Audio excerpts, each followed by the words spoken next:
Hello guys, good evening. Welcome po ulit dito sa ating YouTube channel, Don't Be Said It. For today's video, magre-reaction video tayo dito sa BMAX TV official. So, ito yung mga reported fake account, Siyempre, alam naman natin kapag fake account, mga poster, yung mga yan.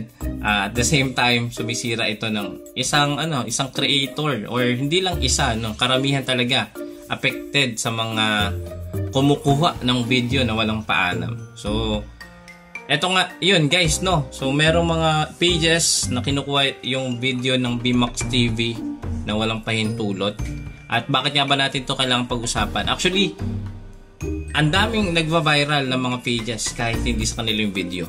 Actually, yung iba talagang nagge-generate pa ng profit or ng ad revenue. I don't know kung anong nangyari kay Meta, kung bakit kahit hindi original video, may earnings pa din. So, ito pag-uusapan natin. Panoorin muna natin itong video ng BMAX TV. So, guys, kung hindi nyo pa na-follow, follow na natin ito, At baka maunahan pa tayo ng mga ibang page. Okay? So, ayan. Panoorin natin. Kami lahat, pati yung cameraman ko.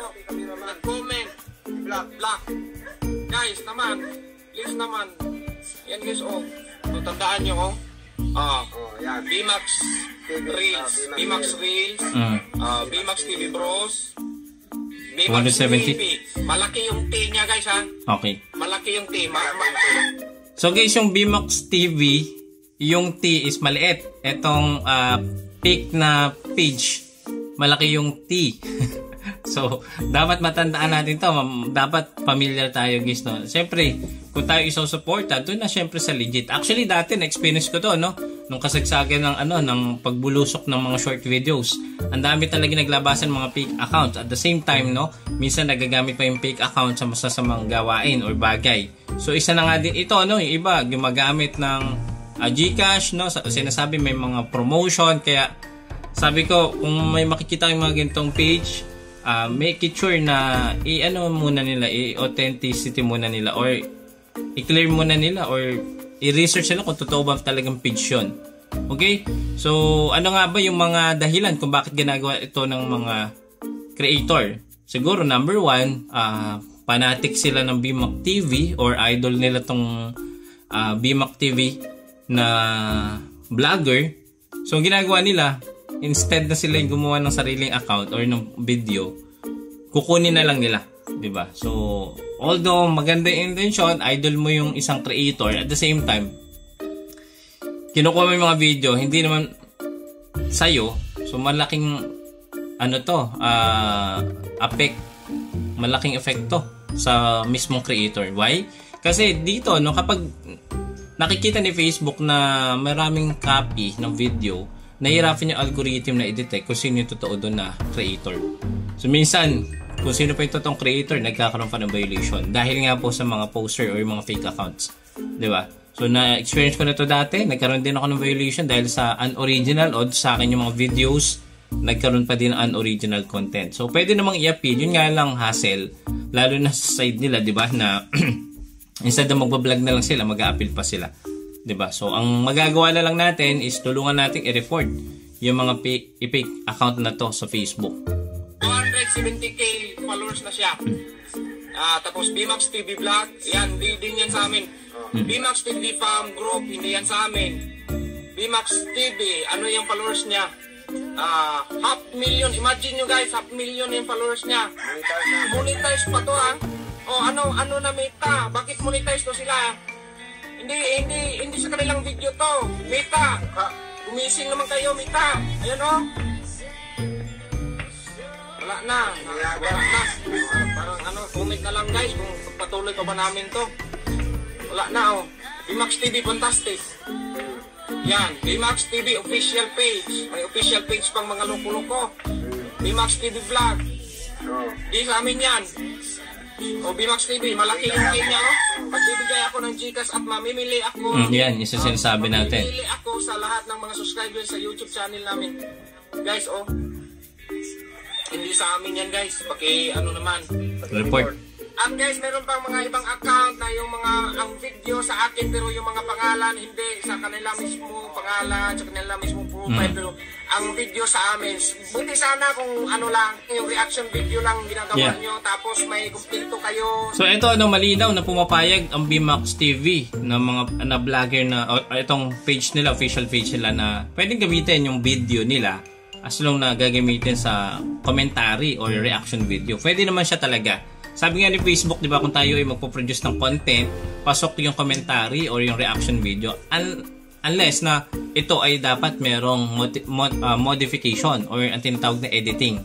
So, hindi lang basta kinuha natin yung video na wala man lang added value, no? Walang yun, modification or yung in-enhance mo yung video.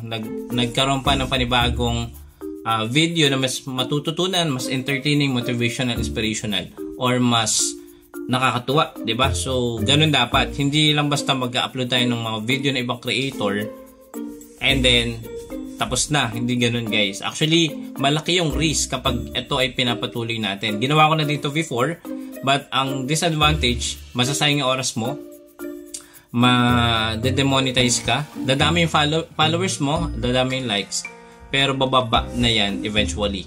Kasi nga, madedetect na yan, reported na yung page mo. At the same time, kung may kita yan at nakalusot kay Facebook, no, posibleng hindi makukuha yan.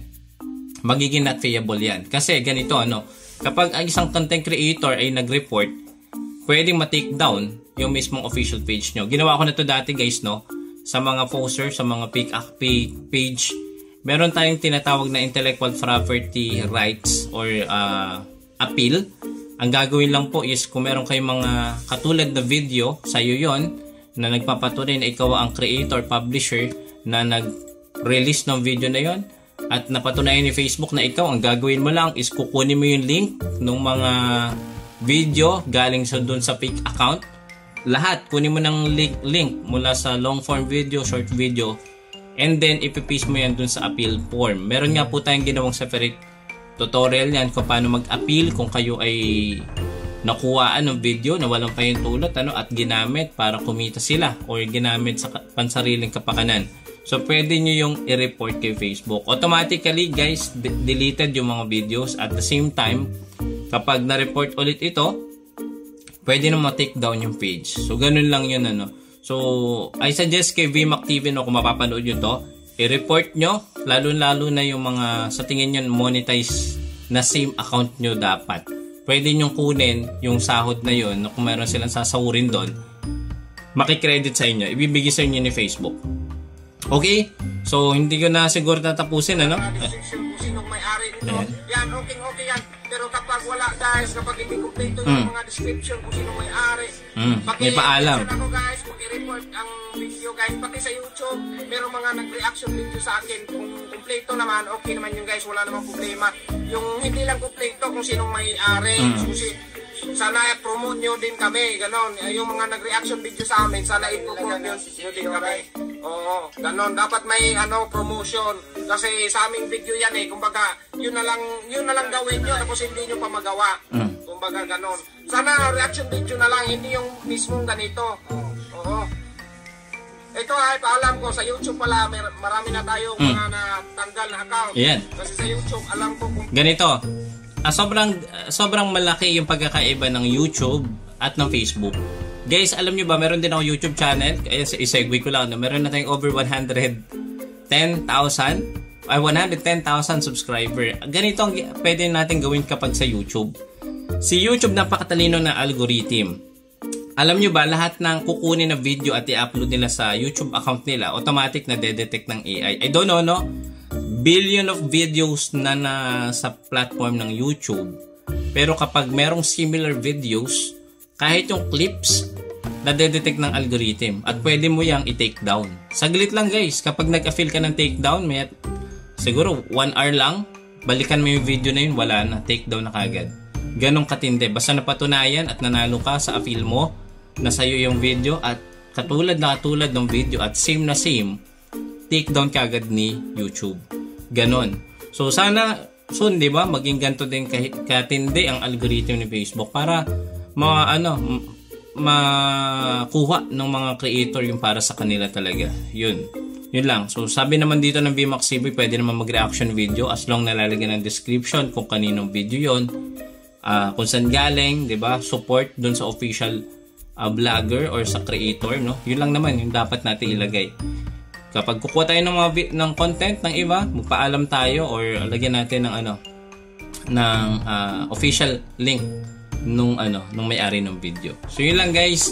Maraming salamat. At kung ikaw ay sa tingin mo ito yung ginagagawa mo, yung pag-upload ng unoriginal video, guys, wag na nating ituloy kasi nga ako na-try ko na yan. Masasayang lang oras mo. Masasayang lang pinagpaguran mo, may stress ka lang. Kasi nga kahit kumita ka diyan basta na-report yung account mo, magiging not payable yan kasi ibibigay ng Facebook yan dun sa mismong original content creator. So yun lang. Maraming salamat. Don't forget to subscribe. Don't forget to follow sa ating official Facebook account, Jose Onfo Mullieda Jr. Click the notification bell para pag may mga updated video tayo katulad nito, manonotify po kayo kaagad. See you again sa next video. Bye-bye!